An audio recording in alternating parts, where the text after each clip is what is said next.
আমার ভালোবাসার মানুষগুলো তোমরা সবাই কেমন আছো? তোমাদের দোয়ায় আমি অনেক অনেক ভালো আছি। সকাল সকাল ঘুম থেকে উঠে দাঁতগুলো ব্রাশ করে নিয়েছি। দাঁতগুলো ব্রাশ করার পরে ফ্রেশ হয়ে আসলাম। এখন মুখে ভালো করে ক্রিম অ্যাপ্লাই করে নেব। সুন্দর করে ক্রিমটা মুখে দিয়ে নিলাম। ক্রিমটা দেওয়ার পরে দেখেন কত সুন্দর একটা গ্লো আসছে আমার মুখে। উফ, আমি তো ফিদা। এখন সুন্দর করে ঠোঁটে আইব্রো দিয়ে নেব। আমার আবার ঠোঁটে আইব্রো, লিপস্টিক, লিপ লাইনার দিতে অনেক ভালোবাসি। সকাল দুপুর যে কোনো সময় আমি এটা ব্যবহার করব, এমনকি রাতে ঘুমানো যাওয়ার আগ পর্যন্ত। তাই বাড়ির লোকেরা অনেক কিছু বলে, যে যেটা বলুক সেটা নিয়ে আমার কোনো না, আমার ভালো লাগে তাই আমি দেই। এখন টাইনা ভাব নিতেছিলাম, হঠাৎ মনে হলো না আমার তো রান্না করতে হবে।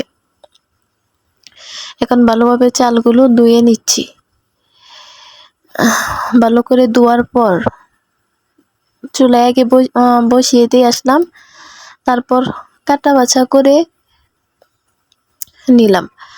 আজকে রান্না করব ইলিশ মাছের লেজ ভর্তা আর পাট শাক। পাট শাক তো আমার অনেক পছন্দ। তোমাদের কাদের কাদের পাট শাক পছন্দ তোমরা সবাই কমেন্টে বলে যাবা। আর হ্যাঁ, ভিডিওগুলো ভালো লাগলে লাইক, কমেন্ট, শেয়ার করে দিবা।